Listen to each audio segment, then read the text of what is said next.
The panic room. That wasn't in the blueprints. My wife and I bought our forever home 6 months ago. It's a stunning 1920s Tudor that we got for a suspiciously good price. The seller, an eccentric old man who claimed he lived there alone for 40 years, just wanted a quick exit. I'm a DIY guy, so when I noticed a 4-foot discrepancy between the exterior length of the house and the interior measurements of the master hallway, I didn't think ghosts. I thought unused storage space. I took a sledgehammer to the drywall in the back of the linen closet, expecting to find old pipes or insulation. Instead, the wall crumbled away to reveal a heavy, steel-reinforced door with a digital keypad. The what moment? The keypad was still powered on, and the code was written in faint pencil on the doorframe. 0000.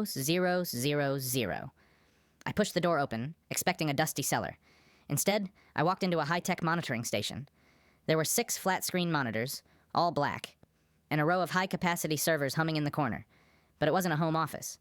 I found a stack of logbooks on the desk. They weren't about taxes or business. They were titled The Neighborhood Watch, Phase 4. I opened the top one and felt my stomach drop. It contained a minute-by-minute breakdown of the lives of everyone on our street. 8:02 a.m., 42 Oak Street, the Millers. Wife leaves for work. Husband stays behind. Note, he is still hiding the gambling debt from her. 11:45 p.m., 46 Oak Street, the Petersons. Lights out. Note, the daughter is sneaking out the back window again.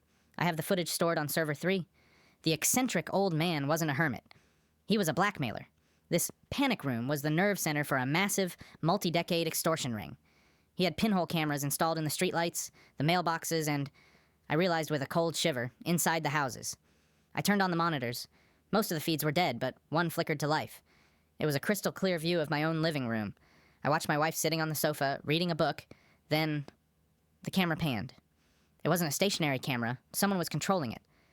I grabbed a crowbar and ripped the server rack apart, desperate to stop the recording.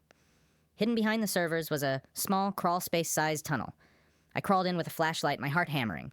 The tunnel didn't lead outside. It led into the wall cavities of the neighboring houses. I found a small viewing slit that looked directly into the Millers' dining room next door. I could hear them talking about a secret benefactor who had been paying their mortgage in exchange for favors. Then I heard a voice behind me, inside the tunnel. "You shouldn't have opened the closet, Eric. The subscription isn't transferable." I spun around. It was the eccentric seller. He hadn't left. He had been living in the void space between the houses this whole time. He held a remote control, and I heard the steel door to the master closet slam shut and lock. "I didn't sell you a house," he whispered through the darkness of the crawl space. I sold myself a new pair of eyes. I didn't panic. I remembered I still had my phone in my pocket. I didn't call the police. I knew from the logbooks that the local sheriff was on the benefactor list. Instead, I used my phone to override the house's smart fire alarm system. I triggered the test mode at max volume and set the smart locks on the entire house to cycle every second. The noise was deafening. The flashing lights and the mechanical clicking of the locks disoriented him just long enough for me to find the manual release for the tunnel exit.